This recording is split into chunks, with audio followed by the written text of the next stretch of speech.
Are we live?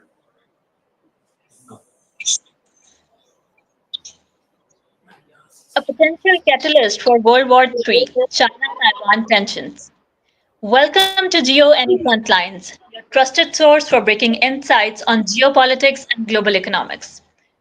The situation between China and Taiwan is escalating, with China's military conducting the large-scale exercises around Taiwan.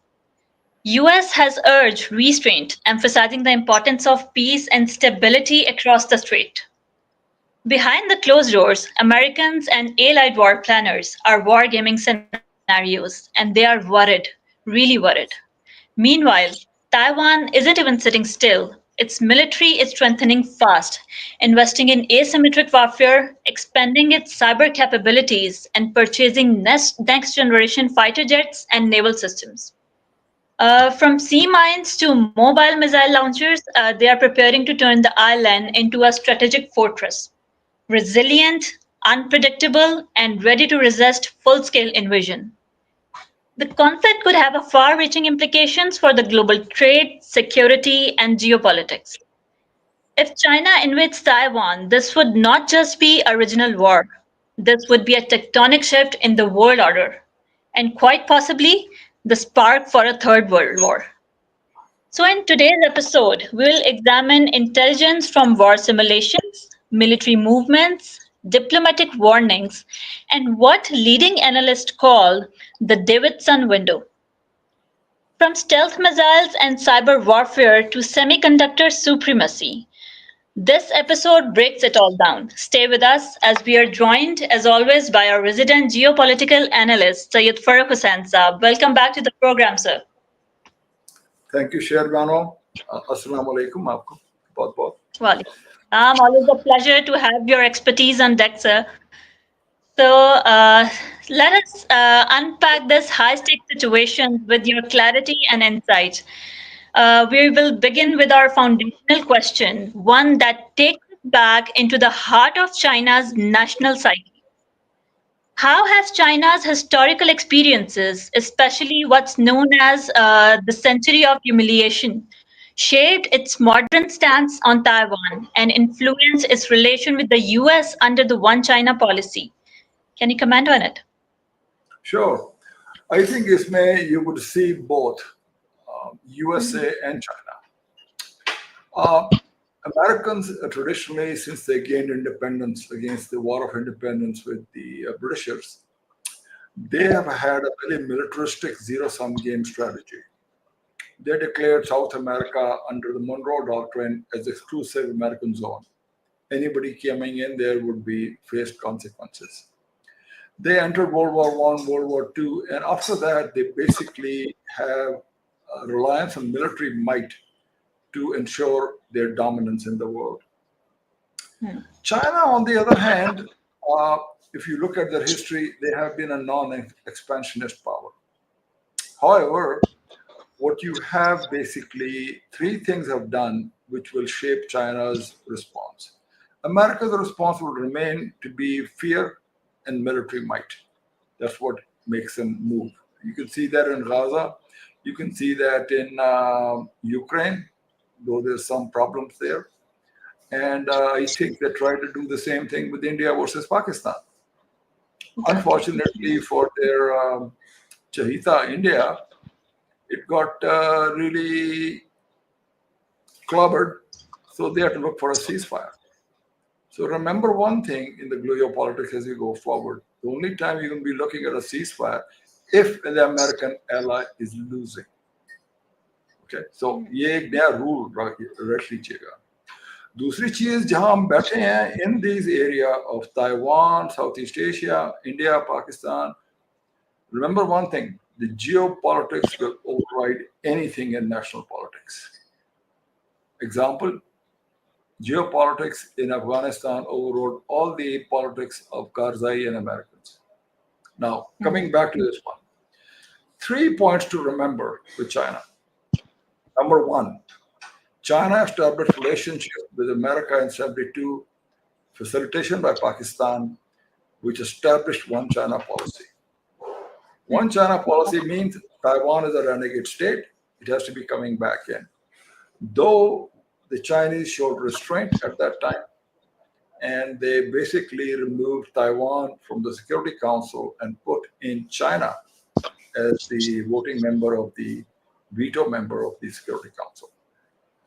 Now, Okay. Taiwan is a small island, as you can see on the right side, uh, and it is surrounded by water. There's a history here of Taiwan which goes beyond just the end of their civil war in 1948, where Exactly. the rebel government basically made their own government. Taiwan was, I believe, ceded to China in when the Chinese lost the war, which is called the First Opium War, 1839 to 1842, and the British Empire basically was ceded this territory. What happened since that time? The Western powers used gunboat diplomacy and they entered China through their waterways, Yangtze rivers, all the way in on gunboats, and basically sold opium and received gold for it. So it was a huge transfer of resources. Opium grown in India, transported to Taiwan, sold into China, and gold, which the British Empire got, went back to England. It was wonderful. Then the Americans jumped in on that one, and the Europeans jumped in on that one. And basically, any attempts by the Chinese to stop the opium to coming in was met with brute force and enforcement of forcing the Chinese to use opium and pay it in gold. This is what China calls till the 48.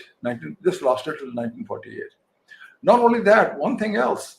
In World War II, the Japanese invaded also to take advantage of this, कहते हैं ना हमारी तरफ बहती गंगा में हाथ धो लो.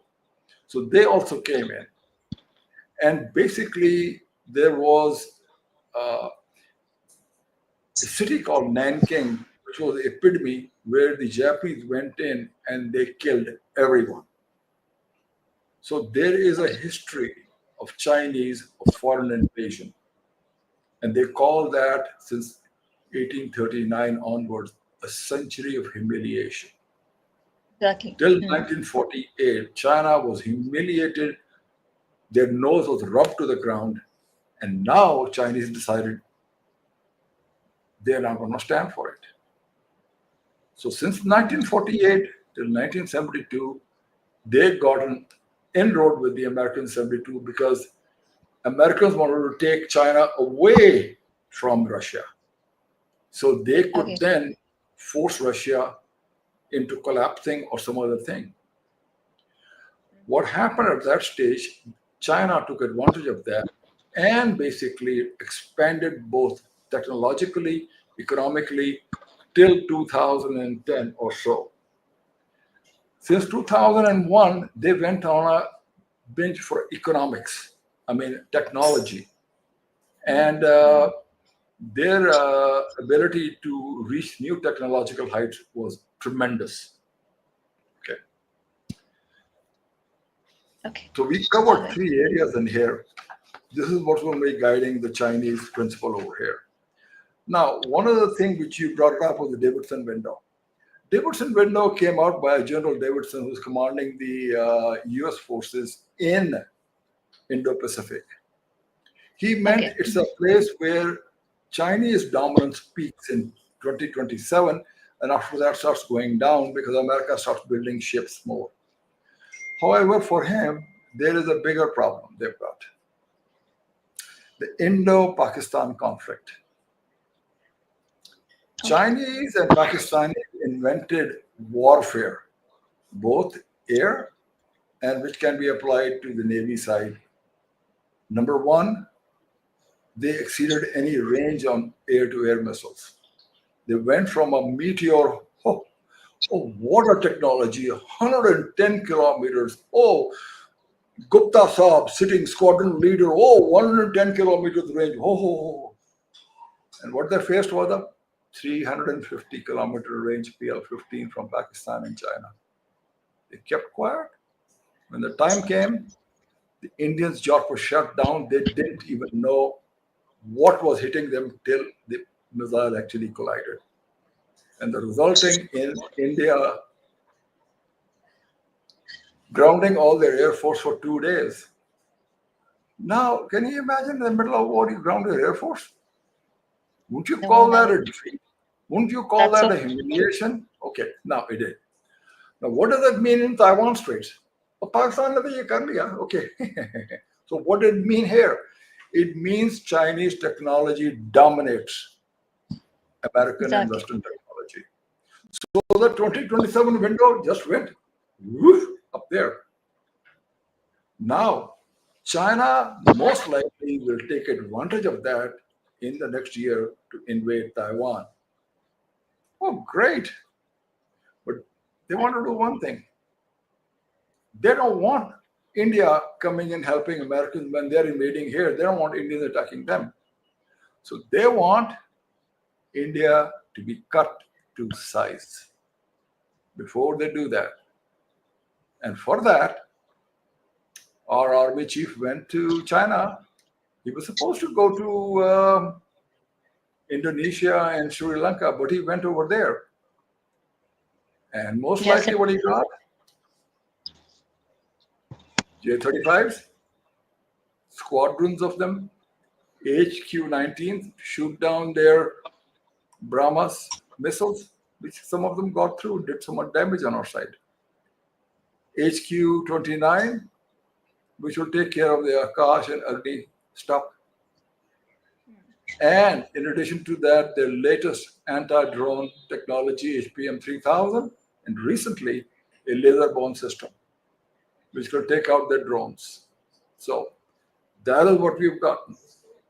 And that's what we've been getting. Now, China will move after Pakistan has handled India. So we have to move before. Probably China wants to invade, so there'll be a timing there. But most likely the stupid Modi will move before that once he has completed his purchase of about 300 BrahMos missiles. Americans will try their best through our own Ghaddars for us not to acquire these weapons.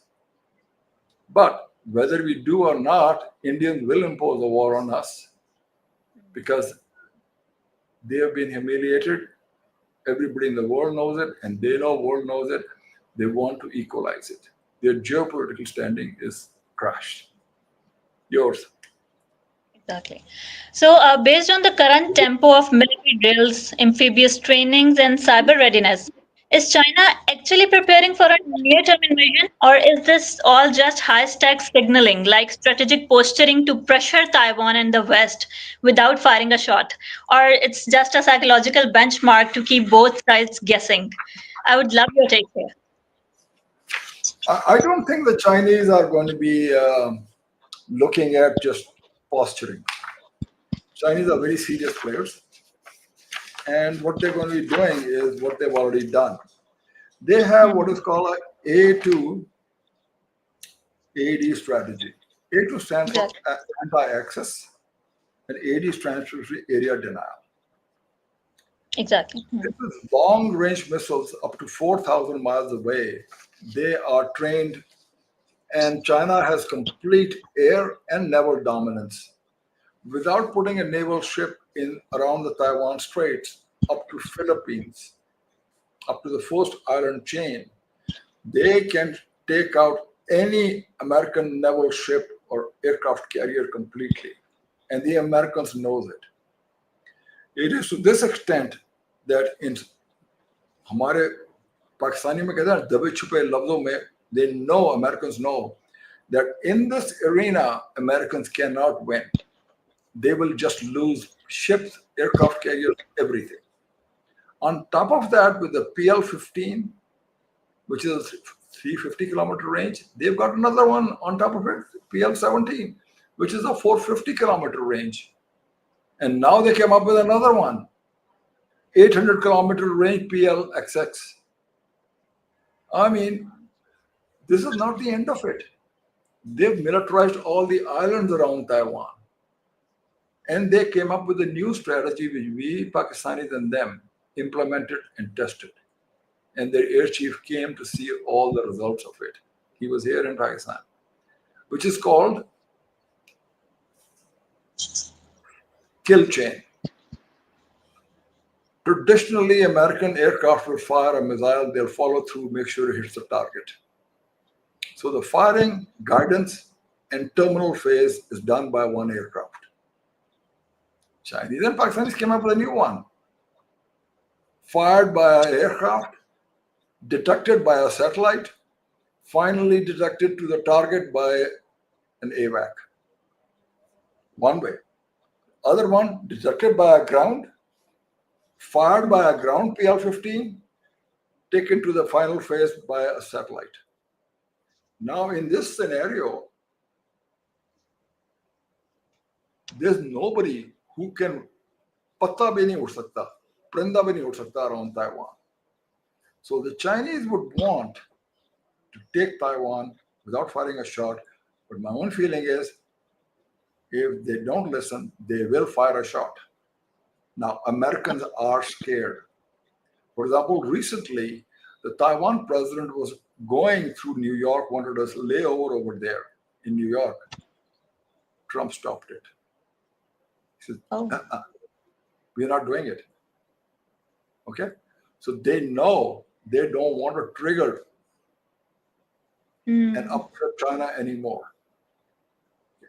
There's another thing going on in our media and the rest, कि ये वो हमारा army chief वहाँ गया था, वो इसलिए Americans want more interaction or smoothing over with the Chinese. No, they don't. The Pakistani ceasefire was done in Switzerland between Chinese and American senior diplomats, and then enforced upon India and Pakistan. In the Pakistani case, we were extra gracious to the Americans. We didn't proceed to humiliate their ally completely. We just let it go. And the Chinese said, let them go. इनको बाद में देख लेंगे. ठीक है? वो की कहते ना, बाद में देख लेंगे. ठीक है? So that's what's coming. So let's talk about what's really turning heads in the global defense circles right now. As we talked about China's military advancements, from hypersonic missiles that can dodge the traditional defense system to the fifth generation fighter jets, satellite jamming techniques as well, and even a growing fleet of aircraft carriers.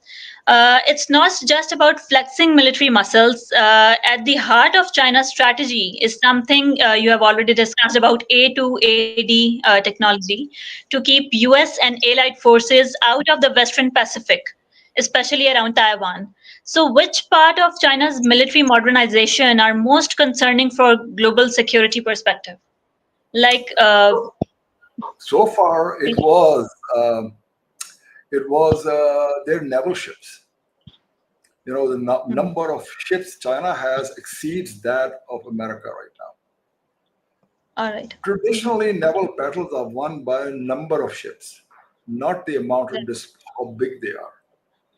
So that became a big concern to the Americans. Secondly, they went around the narrative, oh, we've got aircraft carriers. The China is coming out with a third one, and then now a fourth one is in process, which is वो भी एक बहुत बड़ी बला है. So that's kind of settling down. उसके बाद they've come up with what is called Mark 16, space age and White Emperor, 6th generation. Can you imagine a space jet operating in our air, White Emperor, going at Mark 16? What's that going to do to any of this putter F-35s? Putter, all this. They're nothing more than that is a level of dominance. You know, the Davidson window went like this. Indo-Pakistan War made it like this. White Emperor makes it like this. But that's not all. On March 3rd, September 3rd, you're going to see on the PLA's victory in World War II over the Japanese, they're going to display for the first time a battalion and brigade of AI robots, which they're going to deploy. All right. Pakistan may That's become the test case for all these technologies. And if I were Chinese, I would do that. And if I were Pakistanis, give us a few white emperors, we'll have fun with them. So that's where we're heading. Okay. Now, one thing, as you call global dominance, there is yes. synergy between the Americans as well as the Chinese. So we will get a honeydew from both of them, which is to keep the Straits of Hormuz open. Remember, the Iranian president was supposed to come here and meet the Ummah brother on the 26th. But then he's deciding to come first week of August. They need to get their act together. Americans at the same time thanked us, Rubio, for facilitating dialogue with Iran. Now, I'm sure this dialogue is not occurring through Ishaq Dar. Okay, I think it's occurring through more proper channels. Okay, so that is what exactly is going on, and I think in the interest of Iranians, they should agree to whatever. Even Russia has said, get enrichment, do the deal, save your country. Putin has said that. So that's where it's heading. But once China moves to Taiwan, after that, it's American Guam and Hawaii. Even now, South Korea has taken back steps. Japan is beginning to have a three-way trade agreement between them, Korea, and China. Countries no longer want to stand out in front of China. So that's what's going on. However, remember one thing, Americans and the West will do whatever it takes to stop CPAC. CPAC is one way where the American Navy cannot interdict China's energy security and supplies. That is one place China will want that. And the Taiwan Straits will be the first time they will try that naval blockade. And let's see what happens after that. It'll be funny. Indians will also go that way. And then maybe Chinese will want us to do the A2AD denial system over India with 4,000 mile range, where 4,000 kilometer range, we can get the Indian ships at the Gulf of Malacca. Singapore, Malaysia, small corridor. Yes, this is going to be a global, this game is going to be played on a global level. And Pakistan is in the geopolitical storm of the millennia. All right. We will live. There's a Chinese, when they curse somebody or they appreciate somebody, they say, may you live in interesting times. Beta Sharbano, we live in interesting times. Exactly. So let's not forget about war as well, the silent battlefield. With China's advanced capabilities in cyber espionage and potential attacks on satellites as well, and even they attacked on their financial systems and critical infrastructure. How prepared is the region to handle this threat? I want to get your thoughts on this. I don't think they can do anything to prevent China from taking Taiwan. I think the game is over. If they want to go and get a bloody nose and lose a shirt, or lose most of their fleet around Taiwan, go for it. Okay. There is it's not anymore a head-to-head. It's going to be a one-way slaughter. The Chinese are going to slaughter anybody coming in that arena. It's a whole new game. The kill chain is a whole lot different. Let me tell you another way. A small fishing boat sitting in the middle of the Western Pacific. Yes, exactly. China fires a missile 5,000 kilometers away. The end guidance is provided by the fishing boat. You better hope any ship close to an American fleet is not a Chinese final guidance vehicle. Chinese have got new technologies to detect submarines. 5 different ways to detect anything underwater. They'll blow them out of the water. I think around the China-Taiwan Straits, it's not if any resistance will be crushed completely. And you don't have air cover, you don't have naval cover, you don't have helicopter cover. What do you have? You just have a one-way slaughter. जिस तरह Indians और पाकिस्तान की clash हुई है, उसमें क्या हुआ? 13 पाकिस्तानी मारे गए because of we didn't intercept all the BrahMos. और इंडिया की साइड पे जो हुई है, they themselves admit to 250 dead. My guess is a lot more than that. Exactly. And how many wounded by the same count multiplied by 10? So I would say between casualties up to 10,000 of their military side. That is not small. That's a slaughter. And to stop that slaughter, Americans stepped in to give a ceasefire. Exactly. Now India will try to fire the BrahMos to disable all our airfields. That would be their strategy. So let's see. Okay. So let's talk about the global reactions and the US warning in the recent situations. At Shangri-La Dialogue in Singapore, US Defense Secretary didn't mince words. He warned that any attack on Taiwan would have consequences far beyond the Indo-Pacific. He emphasized rebuilding alliances, strengthening defense industries, and deterring Chinese aggression without directly provoking war. So, what do you think? How might China's military exercises and drill near Taiwan be perceived by the international community, and what response they will be expecting from the US and other regional actors? What do you comment about now, Mr. Hexworth was trying to get other of the countries to line up to fight China. They want to pull a Ukraine on China with about a whole bunch of countries. Countries here are not stupid. They're not going to line up and start fighting China. Maybe Japan for some, maybe Philippines a little bit. But if they do, they would be total lesson of historic proportions. So I don't think he's right in saying that we would like to see repercussions beyond Taiwan. I mean, what are they going to do? Blockade Malacca Straits with India, other place stop their trade with the different countries, blockade them, financially starve them. I think it'd be the countries in the region are not going to stand up and do that. They don't want.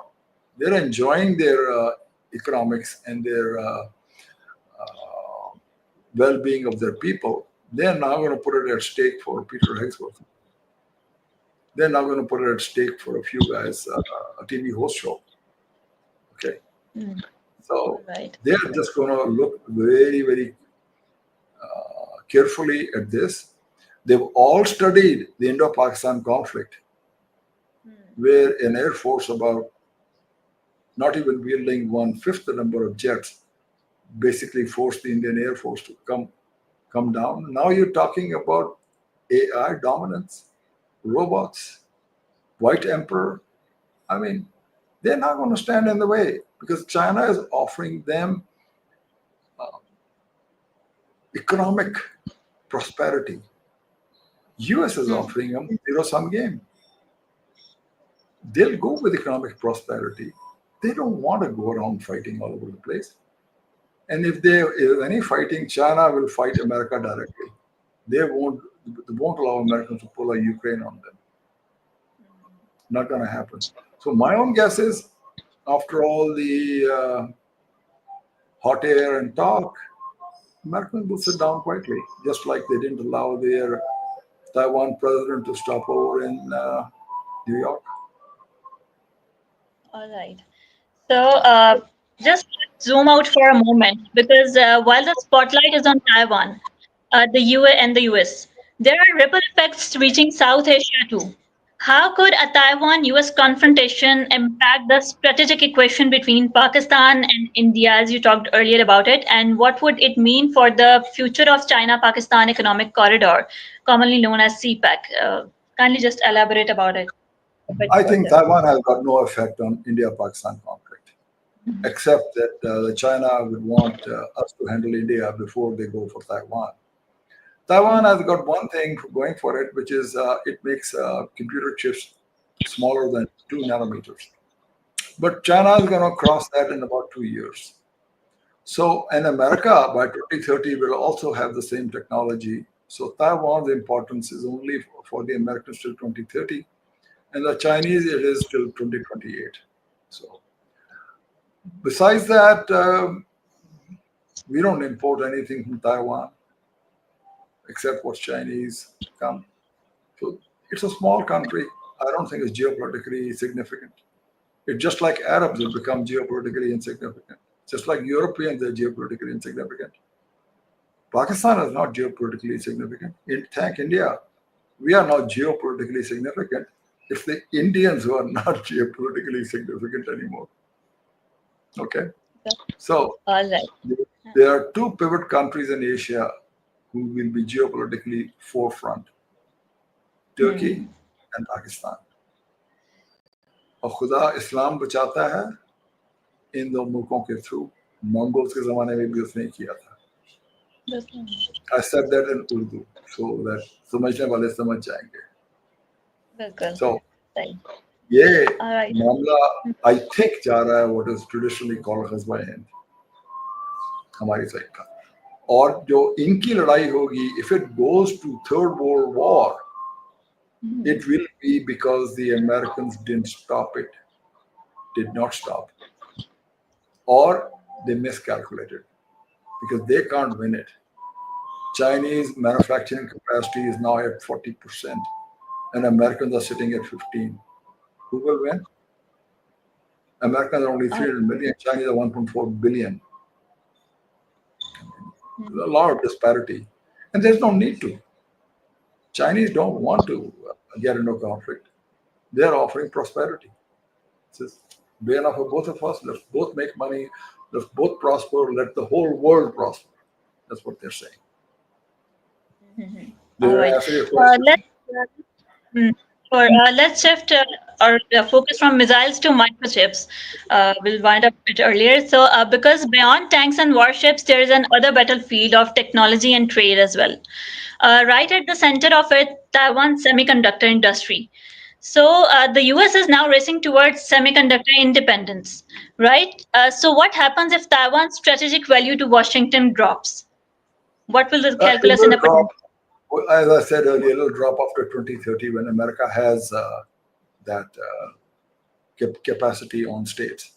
For China, Mhm. it is next 2 years. They'll be beyond 2 nanometers. So it's a very temporary phase.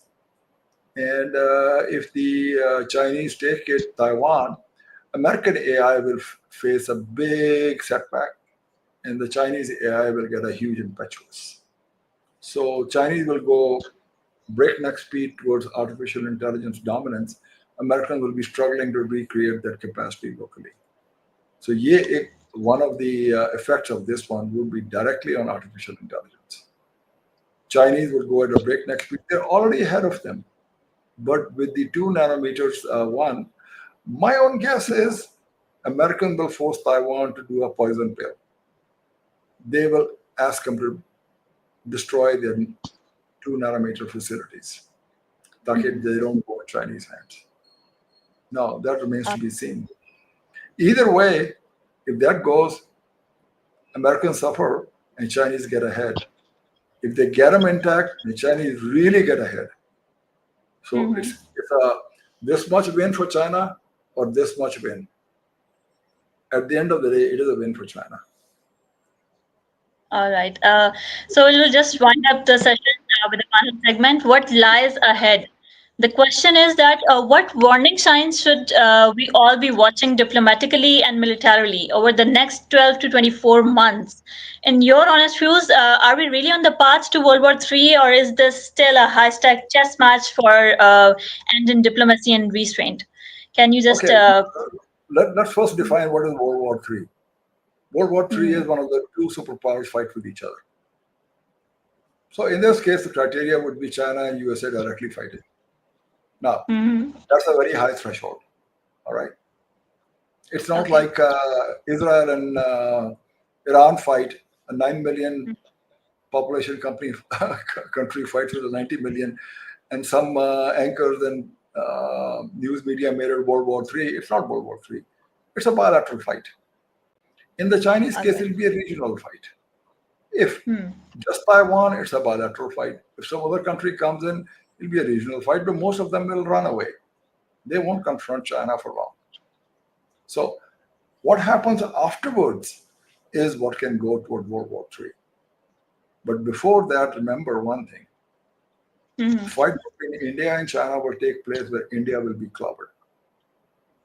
It may not survive as a state, so many states. They've got those five sisters on the eastern side. Bangladesh is making noises of expanding to West Bengal.